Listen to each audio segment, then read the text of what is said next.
عالم اسلام کے لیے ایک زبردست خوشخبری۔ شہر حیدرآباد کی مشہور و معروف دینی اقامتی و ہمہ وقتی درسگاہ جامعہ انواریہ حیدرآباد کے زیر اہتمام قرآن مجید کی تفسیر کے علاوہ حدیث و فقہ کی مشہور و معروف معتبر و مستند صحاح ستہ کو ملا کر جملہ 25 کتابوں کی ویڈیو ریکارڈنگ کا سلسلہ شروع ہو چکا ہے۔ اسی کی ایک سنہری کڑی جامع ترمذی شریف کا درس بھی ہے جو سلسلہ وار جاری و ساری ہے۔ بیات شیخ المشائخ حضرت سید محمد عبد القدیر الحسینی المعروف نورانی پاشا رحمۃ اللہ علیہ بانی و فاؤنڈر جامعہ انواریہ حیدرآباد و باب العلم انواریہ ایجوکیشنل سوسائٹی حیدرآباد۔ انشاءاللہ سب سے پہلے پوری حدیث عربی میں پڑھی جائے گی، اس کا ترجمہ کیا جائے گا، اس کے بعد مختصر سی تشریح بیان کی جائے گی تاکہ احکام شریعت معلوم ہو اور ہم اور آپ ان پر عمل کریں۔ اللہ تعالیٰ سے دعا ہے کہ وہ ہم کو سننے اور سنانے سے زیادہ عمل کرنے کی توفیق عطا فرمائے، آمین آمین۔ حدیث نمبر 2066 سے ہم آغاز کر رہے ہیں۔ عنوان ہے غرور و تکبر کا بیان۔ باب ما جاء فی الکبر۔ حدثنا ابو ہشام الرفاعی و ابو بکر بن عیاش عن الاعمش عن ابراہیم عن القمۃ عن عبد اللہ قال قال رسول اللہ صلی اللہ علیہ وسلم لا يدخل الجنة من كان في قلبه مثقال حبة من خردل من کبر ولا يدخل النار من كان في قلبه مثقال حبة من ایمان۔ وفي الباب عن ابی ہریرہ وابن عباس وسلمۃ بن الاکوع وابی سعید هذا حدیث حسن صحیح۔ غرور و تکبر کا بیان۔ حضرت عبداللہ رضی اللہ عنہ سے روایت ہے، نبی اکرم صلی اللہ علیہ وسلم نے ارشاد فرمایا، وہ شخص جنت میں داخل نہیں ہوگا جس کے دل میں رائی کے دانے کے برابر بھی تکبر ہو، اور وہ شخص جہنم میں نہیں جائے گا جس کے دل میں رائی کے دانے کے برابر بھی ایمان ہو۔ اس باب میں حضرت ابو ہریرہ، ابن عباس، سلمہ بن اکوع اور ابو سعید رضی اللہ عنہم سے بھی روایات مذکور ہیں۔ یہ حدیث حسن صحیح ہے۔ اس حدیث شریف کا خلاصہ یہ ہے کہ جس شخص کے دل میں رائی کے دانے کے برابر بھی غرور ہوگا، تکبر ہوگا، وہ جنت میں داخل نہیں ہوگا۔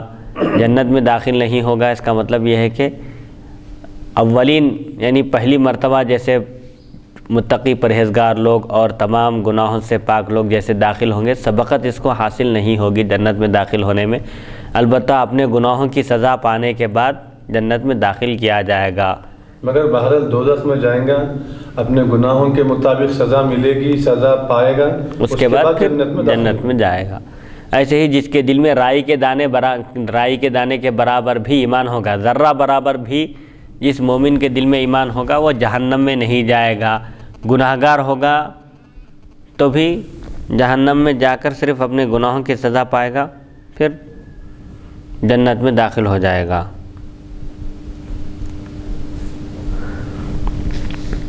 تو اس حدیث شریف سے معلوم ہوتا ہے کہ بندے کو تکبر، غرور سزاوار نہیں ہے۔ یہ غرور، تکبر، کبریائی، بڑائی یہ صرف اللہ کی شان ہے، یہ اللہ کے لیے سزاوار ہے، اللہ کے لیے لائق ہے۔ اور بندے کو چاہیے کہ وہ جہاں تک ہو سکے تواضع کا پیکر بنے، اپنے آپ کو عاجزی اور انکساری کا مظہر بنائے، جیسا کہ حضور پاک علیہ الصلوۃ نے ارشاد فرمایا کہ جو بندہ اللہ کے لیے تواضع اختیار کرتا ہے، عاجزی اور انکساری کا اظہار کرتا ہے تو اللہ تعالیٰ اس کو بلند کرتا ہے۔ یعنی تواضع، عاجزی، انکساری، اس کا مطلب کیا ہے؟ تواضع، عاجزی، انکساری کا مطلب یہ ہے کہ بندہ اپنے آپ کو بڑا بنا کر پیش نہ کرے لوگوں کے سامنے، بلکہ اپنی عاجزی کا اظہار کرے اور تواضع کے ساتھ پیش آئے، انکساری کے ساتھ پیش۔ عاجزی کا اظہار کس طرح کیا جائے، تواضع کے ساتھ کیسا پیش آنا چاہیے؟ مثال کے طور پر بڑے ہیں، اگر کسی کو اللہ تعالیٰ نے علم کی دولت سے نوازا ہے تو وہ اپنے علم پر غرور نہ کرے۔ اپنے علم پر غرور کر کے دوسروں کو حقیر اور معمولی سمجھ رہا ہے، یہ تکبر ہے۔ ایسے ہی اچھے کپڑے پہن کر دوسروں کو حقیر اور معمولی سمجھ رہا ہے، یہ بھی تکبر ہے۔ جیسا کہ اگلی حدیث میں آ رہا ہے، ایک صحابی حضور پاک علیہ الصلوۃ سے عرض کیے کہ میرا دل یہ چاہتا ہے، یعنی مجھے یہ بات پسند ہے کہ میرے کپڑے اچھے ہوں، میری چپل اچھی ہو۔ اب جیسے اس دور میں سمجھے شیروانی اچھی ہو، شملہ اچھا ہو، ٹوپی اچھی سے اچھی ٹوپی پہنے، اچھے سے اچھا شملہ باندھے اور بہترین شیروانی۔ ہاں، یہ چیزیں کیا یہ بھی تکبر ہیں؟ تو حضرت پاک علیہ الصلوۃ نے فرمایا یہ تکبر نہیں ہے، یہ جمال ہے۔ اللہ تعالیٰ جمیل ہے، جمال کو پسند فرماتا ہے۔ بندہ جس قدر صاف ستھرا رہے، اچھے کپڑے پہنے، یہ اللہ کو پسند ہے۔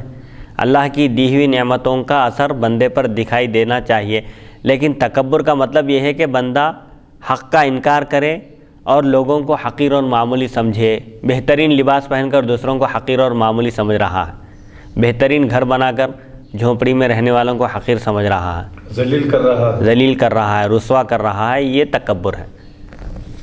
حدیث نمبر 2067 حدثنا محمد بن المثنى وعبد الله بن عبد الرحمن قال حدثنا يحيى بن حماد حدثنا شعبة عن أبان بن تغليب عن فضيل بن عمرو عن إبراهيم عن القبة عن عبد الله عن النبي صلى الله عليه وسلم قال لا يدخل الجنة من كان في قلبه مثقال ذرة من إيمان قال فقال رجل إنه يعجبني أن يكون ثوبي حسنا ونعلي حسنا قال إن الله يحب الجمال ولكن الكبر من بطر الحق وغمض الناس هذا حدیث حسن غریب صحیح غریب۔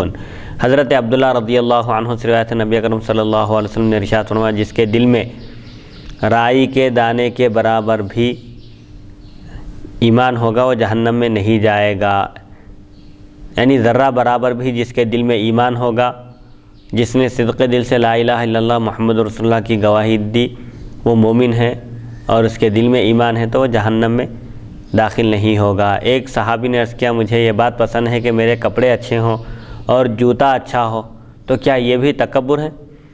نبی اکرم صلی اللہ علیہ وسلم نے ارشاد فرمایا اللہ تعالیٰ خوبصورتی کو پسند فرماتا ہے، تکبر یہ ہے کہ حق کا انکار کرے اور لوگوں کو حقیر سمجھے، معمولی سمجھے، ذلیل اور رسوا کرے، یہ تکبر ہے۔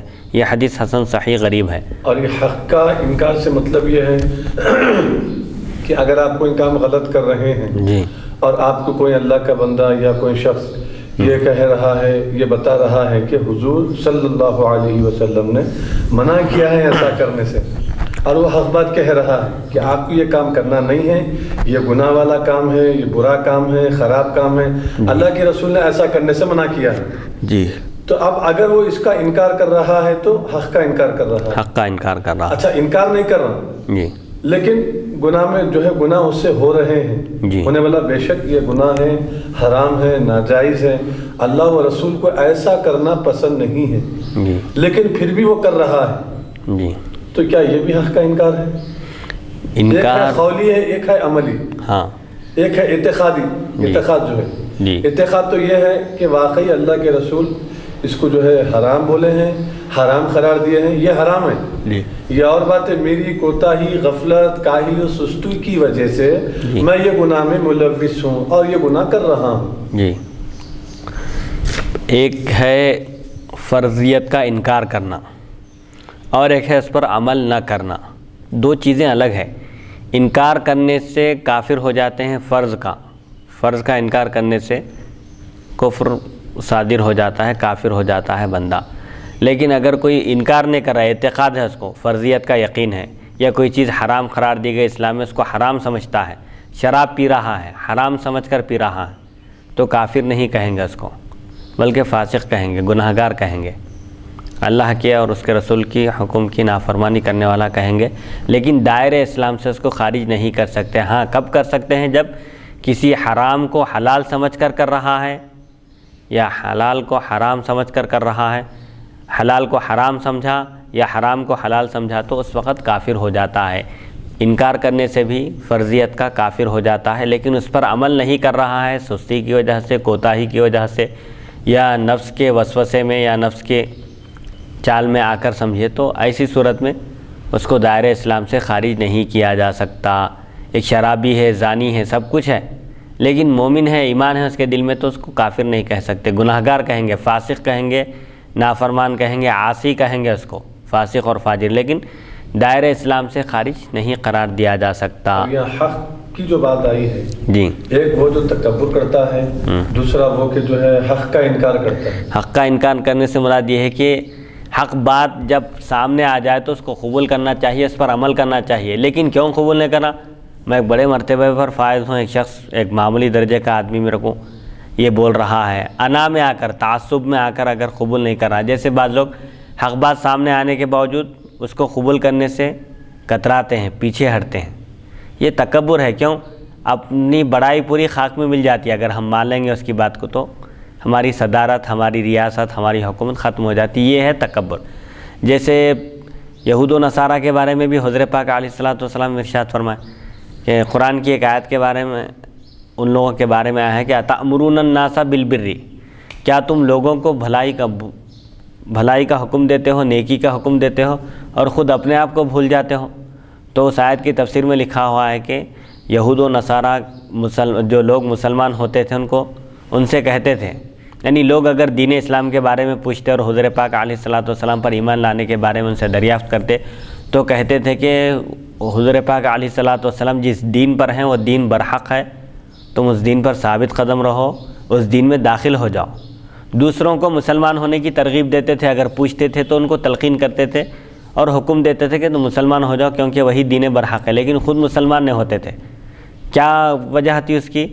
اس لیے کہ اگر مسلمان ہو گئے تو حضور کے تابع ہو جانا پڑتا، غلامی کو اختیار کرنا پڑتا، ان کی صدارت چلے آتی، جبکہ یہ لوگ اپنے حلقے میں، اپنے دین میں، اپنے مذہب میں رؤسا سردار بنے ہوئے تھے لوگ، پادری وغیرہ جو تھے، مذہبی علماء جو تھے یہود و نصارہ کے، وہ لوگ یہ دیکھے کہ اگر ہم حضور کی غلامی قبول کر لیے تو وہاں پر جھکے رہنا پڑتا، جبکہ پوری قوم یہ ہمارے سامنے جھکتی ہے۔